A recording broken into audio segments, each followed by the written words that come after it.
गर्मी में बहू की बाल्टी वाली सब्जियों की रसोई। प्रीति गर्मी से बेहाल होते हुए एक बाल्टी में पानी लेकर अपने कमरे में जाती है और उसके कमरे में बाल्टी में लगे बहुत सारे पौधों को वो एक एक जग पानी देते हुए कहती है। तुम सबकी वजह से ही मैं अभी तक जिंदा हूँ और तुम्हारी वजह से ही मुझे जीने की एक नई किरण और उम्मीद मिली है, वरना तो पता नहीं मेरे साथ क्या हो जाता। मैं तो अपनी हिम्मत और सब कुछ हारने लगी थी, लेकिन तुम्हें बढ़ता हुआ देखकर मुझे भी बहुत हिम्मत मिल रही है। अब मैं हार नहीं मानूंगी। अब मैं फिर से सब ठीक करने की कोशिश करूंगी। भले ही मैं अकेली हूँ, लेकिन कोई बात नहीं, एक ना एक दिन तो सब ठीक होगा ही। बाल्टी में लगे पौधों को पानी देने के बाद प्रीति उनसे बात करती है और उसके बाद उन सबको खिड़की से थोड़ी धूप लगाने के बाद उन्हें साइड कर देती है। किसी को भी तुम्हारे यहाँ होने का पता नहीं होना चाहिए, नहीं तो बहुत बड़ी गड़बड़ हो सकती है। अब मैं थोड़ी देर बाद वापस आऊंगी। ऐसा कहने के बाद प्रीति उठकर बाहर आ जाती है और अपने छोटे से कोठरी यानी कमरे के दरवाजे पर कुंडी लगाकर सामने एक बड़े से घर में जाती है, जहां पर सब प्रीति को देखकर बहुत गुस्से में होते हैं। आ गई महारानी, हम कब से तेरा इंतजार कर रहे थे। चल अब जल्दी अंदर आ, हमें यही काम नहीं है कि पूरा दिन बस तेरा इंतजार करते रहेंगे। इसलिए तो कहते हैं मम्मी जी कि इंसान को ज्यादा सिर पर नहीं चढ़ाना चाहिए। सबकी डांट सुनने के बाद प्रीति नजरें नीचे कर लेती है। आखिर ऐसी क्या वजह थी जिसकी वजह से वो अपने कमरे में बाल्टी में लगे हुए पौधों को छुपा रही थी, और किसी के पता चलने पर कौन सी बड़ी गड़बड़ हो सकती थी। साथ में सब उसे ताने क्यों दे रहे थे, सब जानने के लिए चलिए चलते हैं कुछ समय पीछे। मुझे सबके आने से पहले ही काम खत्म करना होगा। प्रीति जल्दी जल्दी घर का सारा काम कर रही थी और उसे बहुत गर्मी भी लग रही थी। अपने साड़ी के पल्लू से पसीना पोंछते हुए वो सारा काम करती है। उसका काम खत्म होता ही है कि तभी बाहर से रिया, शांति और नेहा तीनों शॉपिंग करके वापस आ जाती हैं। बाप रे, आज तो बहुत ज्यादा ही गर्मी थी। मैं तो सच में बहुत परेशान हो गई। गर्मी के मारे जान निकली जा रही है। सच में एक काम करो, जल्दी से एसी चला दो। मुझे तो बिना एसी के बिल्कुल भी अच्छा नहीं लगता है। नेहा एसी ऑन कर देती है और उसके बाद तीनों आराम से सोफे पर बैठ जाते हैं। तब प्रीति सबके लिए ठंडा पानी पीने के लिए लाती है। प्रीति सबको पानी देती है, लेकिन पानी देखकर सब मुंह बना लेती हैं। तुझे भी हमारे लिए सिर्फ ये सादा पानी लाने को मिला था क्या? अरे तुझे दिखता नहीं है कि हम इतनी गर्मी में बाहर से इतनी शॉपिंग करके आए हैं और हम परेशान हो गए हैं, और तू हमें सादा पानी पिला रही है? थोड़ी बहुत तो अक्ल होनी चाहिए तुझे। कम से कम कोई शिकंजी या शरबत ही बनाकर डाल दे। इसे कहाँ से अक्ल आएगी मम्मी जी? इस गरीब फटीचर को तो बिना मेहनत के ही इतना अच्छा घर परिवार जो मिल गया, वरना इस जैसी के नसीब में कहाँ होता इतने अच्छे परिवार में जिंदगी बिताना। इसे तो महल मिल गया है। सच में हमारी ही किस्मत फूटी थी जो ये हमारे पल्ले आकर बंध गई। अभी भी खड़ी होकर बातें सुन रही है। जल्दी से नींबू पानी लेकर आ। इतना कहकर प्रीति जल्दी से रसोई में जाती है और उसके बाद ठंडे पानी में चीनी और नींबू मिक्स कर देती है और उसके बाद उसमें थोड़ा सा काला नमक भी डाल देती है। इसके बाद वो सभी को नींबू पानी देती है। सब बड़े मजे से नींबू पानी पी लेते हैं। आहा, अब जाकर थोड़ी कलेजे को ठंडक मिल रही है। नींबू पानी पीकर तो मजा आ गया। हाँ, जो रास्ते में हमने नींबू शिकंजी पी थी वो भी बिल्कुल अच्छी नहीं थी। चलो, इसने पहली बार कुछ तो अच्छा काम किया। हाँ, और अच्छा हुआ कि हम आज शॉपिंग करने चले गए थे। आज तो हमें सेल भी मिल गई थी, वरना हम इतने अच्छे ऑफर गंवा देते। इस तरह तीनों आपस में एक दूसरे से बहुत सारी बात कर रही थी और एक दूसरे के लिए वो ढेर सारा सामान लेकर आई थी। प्रीति को तो उन्होंने सिर्फ घर की नौकरानी के बराबर ही समझा था। वो न तो प्रीति को कुछ सामान लाकर देती हैं और ना ही उसे कुछ सामान लाने देती। यहाँ तक कि उनके जाने के बाद प्रीति की इतनी हिम्मत नहीं थी कि वो खुद एसी चलाकर इतनी गर्मी में काम कर सके। उसके बाद रात को जब प्रीति सबके लिए खाना बनाती है तो यहाँ तो सच में बहुत ज्यादा गर्मी लग रही है। प्यास के मारे जान निकली जा रही है। अभी फ्रिज का ठंडा पानी पी लेती हूँ, वरना अगर किसी ने देख लिया तो बहन से डांट पड़ेगी। प्रीति छुपकर फ्रिज का पानी पी रही थी, जिसे पीने के बाद उसे थोड़ी सी राहत मिलती है। अब जाकर थोड़ी सी राहत मिली है। उसके बाद प्रीति सभी को खाना बनाकर परोसती है और जब रमेश भी खाना खाता है तो वो मुंह बनाकर कहता है, अरे ये भी कोई खाना हुआ? इसमें नमक और मिर्च तो बिल्कुल लग ही नहीं रहा है। एक तो पूरा दिन हम बाहर काम करते हैं, इतनी गर्मी में आसान है क्या घर के बाहर काम करना? और ऊपर से रात को जब वापस आते हैं तो ऐसा खाना खाने को मिलता है। बस यही देखना बाकी रह गया था। खाने में सिर्फ नमक कम था और इस वजह से रमेश ने उसे इतना ताना दिया कि उसने आग में घी डालने का काम कर दिया। अब उसके बाद कोई और प्रीति को ताना न दे ऐसा हो ही नहीं सकता। इसके बाद बाकी सब भी शुरू हो जाते हैं। अरे इस नासपिटी को कितनी बार समझाया है कि कम से कम तू और कुछ नहीं कर सकती तो ढंग से काम किया कर, लेकिन नहीं, इसका ध्यान काम करने में कहाँ होता है। सच में हमारी तो किस्मत ही फूट गई जो हमारे घर आ गई। सच में हमारा तो सारा मूड खराब कर दिया। तौबा तौबा, हम तो खाना खाने बैठते हैं लेकिन ये तो सारा मूड खराब कर देती है। सच में भाभी, आपको हमारे मूड खराब करने से पहले सोच लेना चाहिए। एक तो हम सब इतनी मेहनत करते हैं और ऊपर से फिर यही सब देखने को रह जाता है क्या। सिर्फ एक छोटी सी गलती पर सब प्रीति को इतनी खरी खोटी सुनाते हैं कि उसकी आंखों में आंसू आ जाते हैं, लेकिन वो अपनी पूरी कोशिश करती है कि एक भी आंसू का बूंद बाहर न निकले, वरना ये लेक्चर और कितनी देर बढ़ सकता है वो खुद नहीं जानती थी। इसलिए वो चुपचाप सब सुनती है और रात को सारा काम खत्म करने के बाद जब वो अपने कमरे की तरफ जा रही थी तो कल सुबह जल्दी टाइम से आ जाना, मुझे कल किसी काम से जल्दी बाहर जाना है, तो मुझे कल का नाश्ता जल्दी चाहिए। जी ठीक है मम्मी जी। और सुन, यहाँ पर जितनी भी पेंट की बाल्टी रखी है इन सबको अपने साथ अपने कमरे में ले जा। अभी पेंट करवा के घर एकदम नया लग रहा है। ये सब कबाड़ हम यहाँ नहीं रख सकते, लेकिन ये बाल्टी कभी काम आएगी तो इसलिए इन्हें अपने कमरे में रख लियो। अब प्रीति सारी बाल्टी लेकर उस बड़े से घर के मेन दरवाजे से बाहर आती है। उसके बाद शांति अंदर से दरवाजा लॉक कर लेती है और उसके बाद वो आंगन से होते हुए एक छोटे से कमरे में जाती है जो पहले स्टोर रूम था। अपनी कोठरी के अंदर जाकर प्रीति सबसे पहले उन सभी पेंट को बाल्टी को कमरे के कोने में रख देती है। ये मेरा कमरा नहीं है, बस एक स्टोर रूम है। मेरा तो यहाँ कुछ भी नहीं है।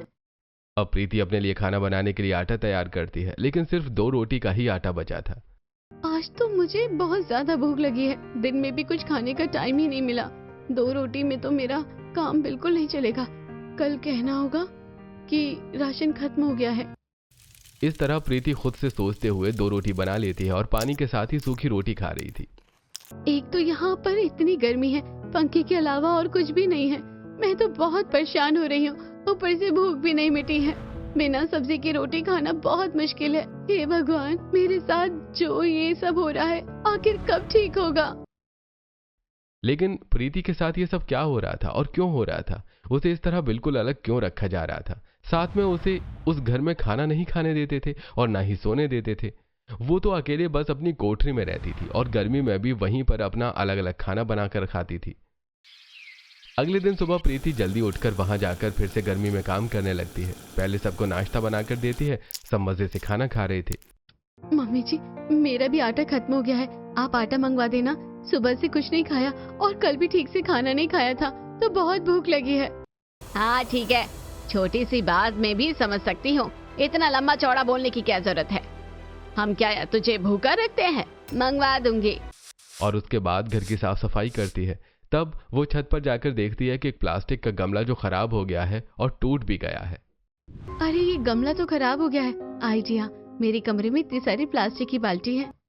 तब प्रीति एक प्लास्टिक की बाल्टी लाती है और उसके अंदर उस गमले को ट्रांसफर कर देती है। मैं और पापा अक्सर ऐसी बाल्टी में घर पर पौधे लगाया करते थे। जब वो घर का काम कर रही थी तभी लैंडलाइन पर रोहन का फोन आता है और शांति उससे बात करती है। हाँ बेटा, तू बता सब कैसा है वहाँ पर? तू ठीक तो है ना? और तेरा काम कैसा चल रहा है? हाँ माँ, बिल्कुल, यहाँ सब अच्छा चल रहा है और मैं भी एकदम ठीक हूँ। आप सब वहाँ पर कैसे हैं? हाँ बेटा, हम सब यहाँ पर बहुत बढ़िया है और सब एकदम अच्छा है। अच्छा माँ, प्रीति कहाँ है? एक बार उससे बात करवा दीजिए। तब शांति प्रीति को आवाज लगाती है। प्रीति, ओ प्रीति, जरा जल्दी इधर आ, रोहन का फोन है।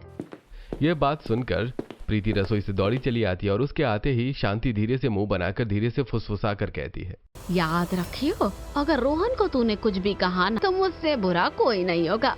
मैं तो सोचती हूँ कि आपसे बुरा कोई क्या ही हो सकता है। ले बेटा, बात कर ले। उसके बाद प्रीति फोन लेती है। हेलो प्रीति, तुम कैसी हो? मैं जब भी फोन करता हूँ तुम कहाँ बिजी रहती हो? तुमसे बात करना ही इतना मुश्किल हो जाता है। जी माफ कीजिए, कुछ नहीं, बस कभी काम करती तो कभी बाहर होती हूँ, तो इसलिए टाइम नहीं मिलता। लगता है तुम अपने पति को मिस नहीं करती, खुद फोन भी नहीं करती हो, बहुत कम फोन करती हो। जी नहीं, ऐसा कुछ नहीं है। अच्छा आप बताइए, आप यहाँ पर कब आएंगे? चिंता मत करो, अगले हफ्ते ही आ जाऊंगा। तुम फोन पर बात भले ही कम करती हो, लेकिन तुम्हें मेरे आने की खुशी हमेशा रहती है, यही सोचकर मैं खुश हो जाता हूँ।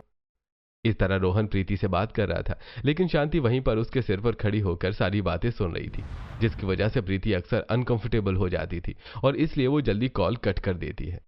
आखिर क्या बात कर रही थी तो इतनी देर से उससे? जी कुछ नहीं मम्मी जी, बस यही हालचाल।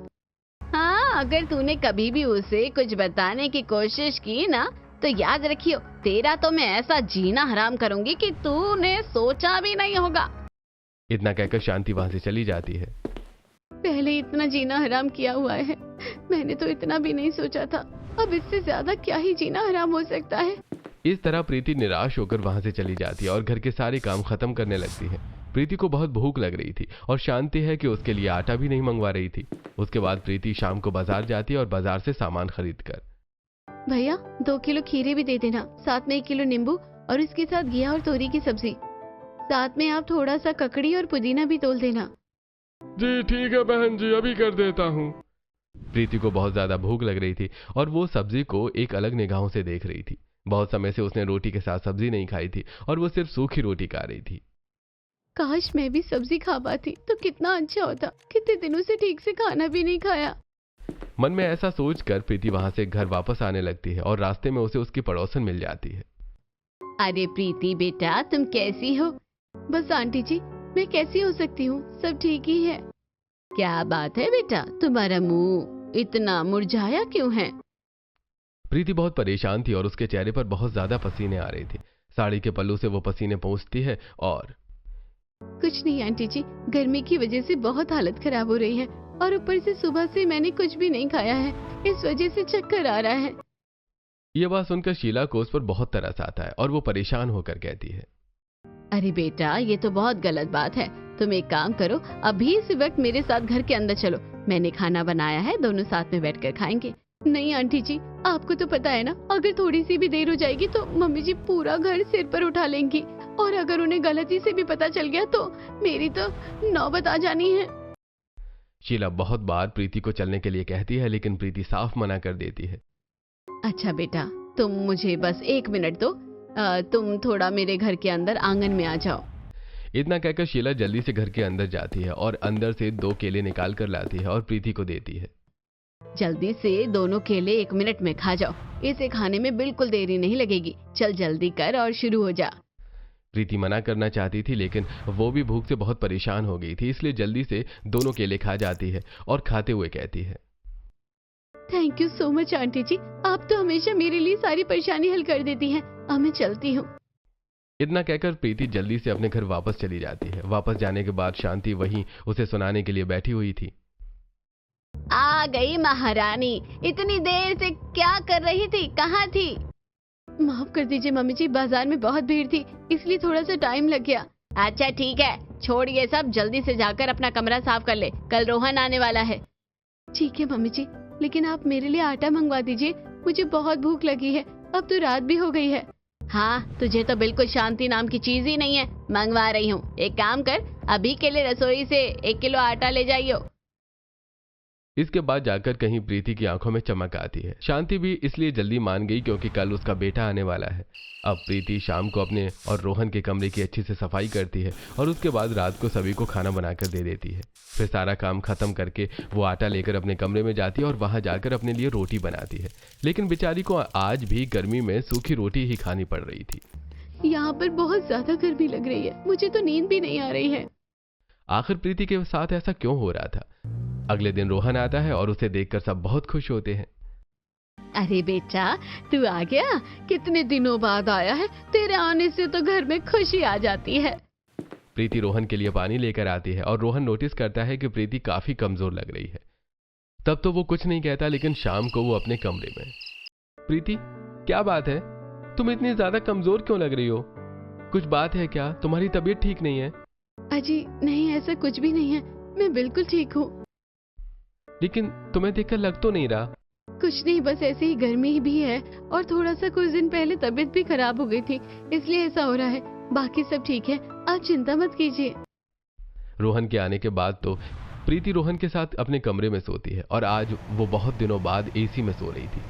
सोते हुए प्रीति सोचती है, पूरे महीने में ये 2 दिन होते हैं जब थोड़ा चैन मिलता है, परसों फिर से वापस उस गर्मी में जाकर सोना होगा। रोहन के सामने तो कोई प्रीति को ना तो ज्यादा डांटता था और ना ही ज्यादा काम करवाता था। 2 दिन प्रीति ने ठीक से खाना भी खाया। प्रीति ने सबको खाना बना कर दिया और वो सबके साथ आज खाना खाने बैठी थी। इतने दिनों बाद जाकर सब्जी खाने को मिल रही है, आज थोड़ा अच्छा लग रहा है। अब रोहन सोमवार को सुबह बैग पैक करता है और देखो तुम अपना ध्यान रखना, तुम्हारी तबीयत बिल्कुल ठीक नहीं है और इस तरह तुम्हें ज्यादा काम नहीं करना चाहिए। हाँ, जब मैं अगली बार आऊंगा तो तुम बिल्कुल ठीक होनी चाहिए। जी ठीक है, आप चिंता मत कीजिए। इतना कहकर घर वालों से अलविदा लेकर रोहन वापस अपने काम पर चला जाता है और उसके जाते ही सबका असली रंग सामने आ जाता है। चल, अब 2 दिन तूने बहुत ऐश कर लिया। मैंने तुझे पैसों का इंतजाम करने को कहा था ना, तूने पैसों का इंतजाम कर दिया? नहीं मम्मी जी, पैसों का इंतजाम नहीं हो सकेगा। आपको तो पता है जितने भी पैसे थे मेरे पापा ने आपको सब दे दिए। अब वो और पैसे कहाँ से लाएंगे? उनके पास जितनी भी सेविंग्स थी सब दे दिए उन्होंने। मैं कुछ नहीं जानती, मुझे पैसे चाहिए तो चाहिए। एक तो तेरे जैसी गरीब फटीचर बहू हमारे घर के अंदर आ गई। कम से कम किसी ढंग के परिवार की लड़की लाती तो मुझे अच्छा खासा दहेज तो मिल जाता। और नहीं तो क्या, मैं भी तो अपने घर से कितना सारा दहेज लेकर आई थी, तो तुम्हें भी अपने घर से लाना चाहिए। मैं तुझे कुछ दिन का समय दे रही हूँ, अगर मुझे पैसे नहीं मिले तो याद रखियो, अच्छा नहीं होगा। इतना कहकर शांति वहां से चली जाती है और इसी वजह से शांति प्रीति को बहुत ज्यादा परेशान करती थी और बेचारी प्रीति सब कुछ ये चुपचाप सहन कर रही थी क्योंकि वो अपने मायके वालों को परेशान नहीं करना चाहती थी। प्रीति की हालत बहुत खराब हो रही थी। एक रात जब वो कोठरी में बैठकर सूखी रोटी खा रही थी तो मुझसे और सूखी रोटी नहीं खाई जा रही, मुझे उल्टी जैसा हो रहा है। तब प्रीति अगले दिन सुबह जल्दी जाकर फ्रिज में थोड़ी सी बची सब्जी लेकर और पिछले दिन की बासी रोटी के साथ उसे खा रही थी तो नेहा आकर ये सब देख लेती है। तुम यहाँ खाना खा रही हो? वैसे भी तुम बासी रोटी और बासी सब्जी खा रही हो, तुम्हारी इतनी ही औकात है। छोड़ो अब इस बात को भी, क्या बढ़ाना। इतना कहकर नेहा वहां से चली जाती है और प्रीति की आंखों में आंसू आ जाते हैं। मैं क्या करूं? यूं ही दिन गुजर रहे थे और प्रीति से अब बर्दाश्त नहीं हो रहा था। उसकी हालत भी खराब हो रही थी और ठीक से खाना न खाने की वजह से कमजोरी भी आ रही थी। तब एक दिन वो जब कमरे में बैठी थी तो एक काम करती हूँ, यहाँ पर जितनी भी बाल्टी है अपने कमरे के अंदर इन्हीं में थोड़ी बहुत सब्जी लगा लेती हूँ। पुदीना, धनिया, पालक, मिर्च, कम से कम इनकी चटनी या इनका पानी बनाकर पी तो लूंगी। अगले दिन प्रीति जब बाजार जाती है तो शीला के पास जाती है। हाँ बेटा, क्यों नहीं, मैं तेरी मदद जरूर करूंगी। एक काम करना, रात को सबके सोने के बाद मैं तुम्हें मिट्टी लाकर दे दूंगी। कुछ पौधे तुम अपने घर में रख लेना, और जैसे टमाटर और बेल वाली सब्जी वाले पौधे हैं तो उन्हें मैं अपनी छत पर रख लूंगी क्योंकि उन्हें धूप की भी जरूरत होगी। तुम आखिर कितने ही पौधे अपने कमरे में छुपा लोगी। सच कहती हूँ, तुम्हारी ये हालत देखी नहीं जाती। तुम सब रोहन को क्यों नहीं बता देती? पता नहीं आंटी जी कि वो मेरे ऊपर विश्वास करेंगे भी या नहीं। और दूसरा, मैं नहीं चाहती कि घर परिवार में दरार आए। उन्होंने तेरे साथ हमेशा इतना गलत किया और अभी भी तू उनके बारे में सोच रही है? हे भगवान, इस शांति जैसी डायन तेरी जैसी अच्छी बहू को डिजर्व नहीं करती। अच्छा आंटी जी, अभी मैं चलती हूँ। आप प्लीज मुझे कहीं से भी मिट्टी और बीज लाकर दे देना, मुझसे सूखी रोटी नहीं खाई जाती। अब रात को प्रीति सारा काम खत्म करके जब अपनी कोठरी में चली जाती है तब रात को शीला मुंह छुपाकर मेन गेट के पास आती है और वहां पर लोहे के बने गेट में स्पेस था। वहां से धीरे धीरे करके प्रीति को ढेर सारी मिट्टी और बीज दे देती है। ले बेटा, सारी मिट्टी और बीज तू मुझे 2-3 बाल्टी दे दे, मैं अपनी छत पर तेरे लिए टमाटर और बाकी सब्जी की बेल लगा दूंगी। प्रीति 3-4 बाल्टी शीला को दे देती है और उसके बाद शीला अपने घर चली जाती है और प्रीति भी सारा सामान लेकर घर के अंदर चली जाती है। वो अपने छोटे से कमरे में आ गई थी और उसने बाल्टी निकालकर उनके अंदर अच्छे से मिट्टी को भर दिया था। जब बाल्टी पूरी मिट्टी से भर जाती है तब वो उसके अंदर बीज डाल देती है और उसके बाद उसमें पानी डाल देती है। बस अब इनके बढ़ने का इंतजार है। मैंने इसमें पालक, पुदीना, कड़ी पत्ता, धनिया, मिर्ची, बैंगन लगा दिया है। अगले दिन फिर से प्रीति का वही रूटीन होता है। सुबह वो पूरा दिन घर का काम करती है। एक दिन जब प्रीति हॉल में झाड़ू लगा रही थी तब रोहन का कॉल आता है। शांति रोहन से बात करती है। नहीं रोहन बेटा, अभी प्रीति घर पर नहीं है, वो बाहर शॉपिंग करने गई है। जब आएगी तो मैं बात करवा दूंगी। इतना कहकर शांति कॉल कट कर देती है और ये सब देखकर प्रीति को बहुत बुरा लगता है। कॉल कट करने के बाद शांति फिर से प्रीति को ताने देना शुरू करती है। तेरे पास सिर्फ 1 हफ्ता है, अगर 1 हफ्ते के अंदर तूने मुझे पैसे नहीं दिए तो मैं खुद तुझे इस घर से धक्के मार कर निकाल दूंगी। इतना कहकर शांति वहां से चली जाती है और प्रीति की आंखों में आंसू आ जाते हैं और वो छत पर जाती है जहां पर शीला प्रीति के बाल्टी वाली सब्जियों में पानी दे रही थी। क्या बात है बेटा, तुम इतनी उदास क्यों हो? जरूर आज फिर से उस चुड़ैल ने तुम्हें कुछ कहा होगा। मम्मी जी मुझे पैसे लाने के लिए कह रही है, लेकिन मुझे समझ नहीं आ रहा इतने सारे पैसे मैं कहाँ से लाऊंगी, जब पहले ही मैं उन्हें इतने सारे पैसे दे चुकी हूँ। बेटा मैं तो यही कहूंगी कि तुझे रोहन को सब बता देना चाहिए। एक बार बात करके तो देख, क्या पता सब ठीक हो जाए। नहीं आंटी जी, अगर उन्होंने मेरी बात पर विश्वास नहीं किया तो क्या पता हालात और भी ज्यादा बिगड़ जाए। बेटा इससे ज्यादा तो हालात और क्या बिगड़ेंगे। अच्छा देख, तेरी बाल्टी के पौधे धीरे धीरे उगने लगे हैं, अब जल्दी ही इनके अंदर सब्जी भी लग जाएगी। खीरा, तोरई और लौकी इसलिए मैंने अपनी छत पर लगाई है, क्योंकि इन पर जल्दी ही बेल लगने वाली है। और मैंने तो तेरे लिए खरबूजा भी लगा दिया है। मैं भी अपने कमरों के पौधों को जरा धूप देकर आती हूँ। अब प्रीति ने जब से पौधे लगाए थे तब से वो थोड़ा बिजी हो गई थी। वो दिन में अपने कमरे में आती और जब कोई नहीं होता तो खिड़की खोल देती थी ताकि धूप पौधों पर लग सके। वो उनसे बातें भी करती थी। देखो तो तुम्हारे कितने सुंदर पत्ते निकल रहे हैं। अब तुम जल्दी जल्दी बड़े हो रहे हो, तुम कितने प्यारे हो। कहते हैं इंसान हो या पौधा, अगर हम उसके पास पॉजिटिव एनर्जी देंगे तो वो और कितना अच्छा खिलता है। और तुम्हें देखकर तो मेरे अंदर पॉजिटिविटी आती है। थोड़ी देर धूप लगने के बाद चलो आज के लिए बहुत धूप हो गई है, वैसे भी इतनी तेज गर्मी है, अब थोड़ी देर तुम्हें छांव में रख देती हूँ। इस तरह प्रीति अपने पौधों का अच्छे से ध्यान रख रही थी। कुछ दिनों बाद रोहन फिर से आता है। वो देखता है कि प्रीति इस बार और भी ज्यादा कमजोर हो गई। मुझे समझ में नहीं आ रहा तुम्हें क्या हो रहा है। 1 महीने में तुम और भी ज्यादा कमजोर हो गई हो। अब तक तुम ठीक ही नहीं हुई हो। मुझे कुछ नहीं हुआ है, सब ठीक है, आप इतनी चिंता मत कीजिए। ऐसे कैसे न करूं, कुछ बात है तो मुझे बताओ। मैंने कहा ना कुछ बात नहीं है। रोहन के बार बार पूछने पर भी प्रीति कुछ नहीं बताती और मना कर देती है। रोहन को कुछ ठीक नहीं लगता और वो भारी मन से वापस चला जाता है। प्रीति पूरा दिन घर का काम करती है और जब भी उसे समय मिलता तो अपने पौधों से आकर बातें करती। आज उसके पौधों में पालक, पुदीना और धनिया लग गया था, जिन्हें तोड़ने के बाद वो सिलबट्टे पर चटनी बनाती है। और आज इतने दिनों बाद वो सूखी रोटी खाने के बजाय चटनी के साथ रोटी खाती है। आज खाना उसे अच्छा लग रहा था। आज कितना अच्छा लग रहा है। अगले दिन प्रीति सारा काम खत्म करने के बाद छत पर जाती है और बेटा तू सही समय पर आई है, देख खीरा भी लग गया है, जल्दी से खीरा तोड़ कर ले जा और घिया भी तोड़ ले। आज रात को सब्जी बना लेना। ले मैं तेरे लिए मिर्च मसाला लेकर आई हूँ, कढ़ाई भी रख ले। अभी जल्दी से सारा सामान ले जा। शांति और नेहा दोनों घर पर नहीं है, जल्दी से अच्छा खाना खा ले। Thank you so much aunty ji, आप बहुत अच्छी हैं। शीला से सारा सामान लेने के बाद प्रीति अपने कमरे में आ जाती है। पहले अपने पौधों को वो धूप लगाती है और साइड में बैठकर खीरा काटते हुए उनसे बातें करती है। तुम सबकी वजह से ही मैं अभी तक जिंदा हूँ और तुम्हारी वजह से मुझे जीने की एक नई किरण और नई उम्मीद मिली है, वरना तो पता नहीं मेरे साथ क्या हो जाता। मैं तो अपनी हिम्मत और सब कुछ हारने ही लगी थी, लेकिन तुम्हें बढ़ता हुआ देखकर मुझे भी बहुत हिम्मत मिल रही है। अब मैं हार नहीं मानूंगी, अब मैं फिर से सब ठीक करने की कोशिश करूंगी। भले ही मैं अकेली हूँ, लेकिन कोई बात नहीं, एक न एक दिन सब ठीक होगा ही। बाल्टी में लगे पौधों को पानी देने के बाद प्रीति उनसे बात करती है और उसके बाद उन सबको खिड़की से थोड़ी धूप लगाने के बाद उन्हें साइड कर देती है। किसी को भी तुम्हारे यहाँ होने का पता नहीं होना चाहिए, नहीं तो बहुत बड़ी गड़बड़ हो सकती है। अब मैं थोड़ी देर बाद वापस आऊंगी। उसके बाद प्रीति घिया की सब्जी बनाती है और उसके साथ आज रोटी खाती है। बहुत दिनों बाद जाकर उसे सब्जी खाने को मिल रही थी। इस तरह बाल्टी के पौधे उसकी ताकत बनते हैं और वहीं दूसरी तरफ शांति का अत्याचार भी बढ़ता रहता है। लगता है तू ऐसे नहीं मानेगी, अभी तेरे पापा को फोन करती हूँ। शांति प्रीति के पिता को कॉल करती है। अगर मुझे कुछ दिनों में पैसे नहीं मिले तो तुम्हारी बेटी को तुम्हारे घर पर मैं छोड़ दूंगी।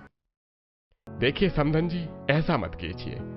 हमने अपना खेत बेचकर पहले ही आपको इतने सारे पैसे दे दिए। अब हमारे पास सिर्फ हमारा घर बचा है। हमारी बेटी को परेशान मत कीजिए। इस तरह प्रीति के पिता शांति से बहुत रिक्वेस्ट करते हैं और फोन स्पीकर पर था। जब खेत वाली बात प्रीति को पता चलती है तो उसके पांव तले जमीन खिसक जाती है। उसे बिल्कुल बर्दाश्त नहीं होता कि आखिर ये कैसे हो गया। अब प्रीति को बहुत गुस्सा आता है। आप ऐसा कैसे कर सकती हैं? आपकी वजह से मेरे पिता ने अपना खेत भी बेच दिया, और कितनी निर्दयी हो सकती हैं आप। अरे थोड़ी तो शर्म कीजिए। तेरी इतनी हिम्मत मुझसे ऐसे जुबान लड़ाने की? आखिर तेरी औकात ही क्या है जो मुझसे बहस कर रही है? उसके बाद शांति प्रीति को बहुत खरी खोटी सुनाती है और बेचारी प्रीति रोते हुए वापस अपने कमरे में आ जाती है। ये बात उसके लिए बहुत बड़ी थी, लेकिन तभी रोहन आ जाता है और वो अचानक से प्रीति को पूरे घर में कहीं नहीं देखता तो। अरे बेटा, तू अचानक से कैसे आ गया? माँ, प्रीति कहाँ है? बेटा प्रीति तो बाहर गई है, तू बैठ जा, बस आती ही होगी। शांति नेहा को इशारा करती है और नेहा सब समझ जाती है। तब नेहा प्रीति को आकर बुलाती है। चलो रोहन आए और इसके सामने अगर तुमने कुछ बताने की कोशिश की तो अच्छा नहीं होगा। अब प्रीति पूरी तरह टूट चुकी थी। जब वो रोहन के सामने आती है तो उसकी हालत देखकर रोहन बहुत हैरान हो जाता है। वो बहुत ज्यादा रो रही थी, जिसे देखकर रोहन परेशान होता है। क्या बात है प्रीति, तुम रो क्यों रही हो? तुम ठीक नहीं हो ना? नहीं, मैं बिल्कुल ठीक नहीं हूँ। यहाँ पर कुछ भी ठीक नहीं है, यहाँ पर सब बुरा है, अब बस और बर्दाश्त नहीं होता। तब प्रीति रोहन को एक एक बात बता देती है जो आज तक उसके साथ हो रही थी। हर अत्याचार, हर टॉर्चर वो रोहन को सब बताती है, जिसे सुनकर रोहन की आंखों में भी आंसू आ जाते और वो भड़कते हुए कहता है, अच्छा हुआ मैंने अचानक से यहाँ पर आकर सब सच जान लिया, वरना तो कभी सच मेरे सामने आता ही नहीं। आप लोग मेरी पत्नी के साथ ऐसा कैसे कर सकते हैं? मम्मी, अगर कल को रिया के ससुराल वाले उसके साथ ऐसा करेंगे तो आपको कैसा लगेगा? और नेहा भाभी, आप भी तो लड़की हैं, अगर आपके साथ ऐसा होता तो आपको कैसा लगता? रिया, तुमने भी इन सब का साथ दिया। अरे लानत है आप सब पर। मैं आज अभी इसी वक्त अपनी पत्नी को यहाँ से लेकर जा रहा हूँ। नहीं बेटा, ऐसा मत कर, हमें माफ कर दे। नहीं, मैं आप लोगों को कभी माफ नहीं कर सकता। मैं अपनी पत्नी को लेकर जा रहा हूँ। रोहन प्रीति का सामान पैक करता है और जब वो उसे कोठरी में जाकर देखता है कि प्रीति अक्सर उसी में रहती थी तो उसका दिल और ज्यादा टूट जाता है। तुम इतने टाइम से यहाँ रह रही थी, मुझे माफ करना, मैं समय पर कुछ नहीं कर सका। मुझे बहुत दुख है कि तुम्हारे साथ ऐसा हुआ, सारी गलती मेरी है। नहीं, आप अपने आप को दोष मत दीजिए, आपकी कोई गलती नहीं। लेकिन यहाँ पर ये जो बाल्टी में पौधे हैं, इन्हें मैं यहाँ अकेला छोड़कर नहीं जा सकती। पिछले कई दिनों से इन्होंने ही मेरा साथ दिया है, इनकी वजह से ही मैं यहाँ जिंदा हूँ। चिंता मत करो, हम इन्हें अपने साथ लेकर जाएंगे। इस तरह ट्रक में सारा सामान लोड हो जाता है और उसके बाद शीला उन दोनों से मिलने आती है और शीला की आंखों में भी आंसू आते हैं। आपने बिल्कुल सही कहा था आंटी जी कि मैं अचानक से यहाँ आकर देखूंगा तो मुझे सब सच पता चल जाएगा। माफ करना, मैंने शुरू में आपके ऊपर विश्वास नहीं किया। कोई बात नहीं बेटा, लेकिन मुझे बहुत खुशी है कि आखिरकार तुम्हें इस नर्क से छुटकारा मिल गया। मुझे तुम्हारी बहुत याद आएगी, अपना ध्यान रखना। उसके बाद प्रीति रोते हुए शीला के गले लग जाती है। Thank you so much aunty ji, आपकी वजह से मैं यहाँ पर रह पा रही थी, वरना अकेले में मैं किसी भी चीज का सामना नहीं कर पाती। इतना कहकर प्रीति और रोहन वहां से चले जाते हैं और शीला की छत पर 2 बाल्टी में सब्जी लगी हुई थी जिन्हें वो रोज पानी देती थी और उनका अच्छे से ध्यान रखती, जिसकी वजह से उसे हमेशा प्रीति की याद आती थी। वहीं दूसरी तरफ प्रीति भी अब रोहन के साथ रह रही थी और अपनी बाल्टी वाली सब्जियों के साथ ही अपनी रसोई करती थी, क्योंकि प्रीति को अब उनके साथ एक नई ऊर्जा मिलती थी। तुम कुछ भी भूल सकती हो, लेकिन अपनी बाल्टी वाली सब्जियों को नहीं, क्योंकि इनसे अब मुझे बहुत ज्यादा लगाव हो गया है। कहते हैं ना, किसी भी चीज को पॉजिटिविटी के साथ करो तो वो अपनी एक नई ऊर्जा के साथ बढ़ते हैं, चाहे पौधे हो या इंसान। मैं भी पूरी कोशिश करूंगा तुम्हें हमेशा पॉजिटिव रखने के लिए। इस तरह दोनों अपनी नई जिंदगी दोबारा से अच्छे से शुरू करते हैं और अब से वो दोनों अक्सर प्रीति के मायके मिलने जाया करते थे। आपने जो पहले वाली जमीन बेच दी उसे तो मैं वापस नहीं ला पाऊंगा, लेकिन जो दूसरी जमीन आपने गिरवी रखी थी वो आपको अगले महीने वापस मिल जाएगी। मुझे माफ कर दीजिए, मेरे परिवार वालों ने आपके साथ जो कुछ भी किया। अरे कोई बात नहीं बेटा, बस हमारी बेटी तुम्हारे साथ खुश है, हमें यही चाहिए और कुछ नहीं चाहिए। चलिए सब साथ में बैठकर खाना खाते हैं। इस तरह सब साथ बैठकर खाना खाते हैं और शाम को आपको सिर्फ मेरे परिवार वालों से नहीं मिलना चाहिए, अपने परिवार वालों से भी मिल लेना चाहिए। नहीं, उन्होंने तुम्हारे साथ बहुत गलत किया है, मैं उन्हें कभी माफ नहीं करूंगा। वहीं दूसरी तरफ बाकी सबको भी अपनी गलती का एहसास था। हमें ऐसा नहीं करना चाहिए था। मेरी छोटी बहू ही मेरा इतना ध्यान रखती थी, इतना ताना सुनाने के बाद भी आज तक उसने मुझे उल्टा नहीं बोला। बड़ी बहू तो अब ठीक से कुछ भी नहीं कर पाती। मैंने हमेशा गलत में तुम्हारा साथ दिया, अब इन सब चीजों की वजह से हमारा बेटा भी हमसे अलग हो गया। वहीं दूसरी तरफ नेहा रसोई में जब खाना बना रही थी, अब तो मैं इस घर की नौकरानी बनकर रह गई हूँ, वरना जब मेरी देवरानी थी तो कितने अच्छे से घर संभाल लेती थी और मेरी कितनी इज्जत करती थी। मैंने अपने पैरों पर खुद कुल्हाड़ी वाली, मैंने उसके साथ बहुत गलत किया, मुझे ऐसा नहीं करना चाहिए था। सबको अपनी गलती का एहसास हो रहा था, लेकिन क्या फायदा, उन्होंने जो कुछ किया वो बहुत ज्यादा गलत था। अगले दिन जब प्रीति और रोहन बाजार में थे तो सामने उन्हें शांति और नेहा मिलते हैं। बेटा अब तो हमें माफ कर दे, तू हमारे फोन भी नहीं उठाता है।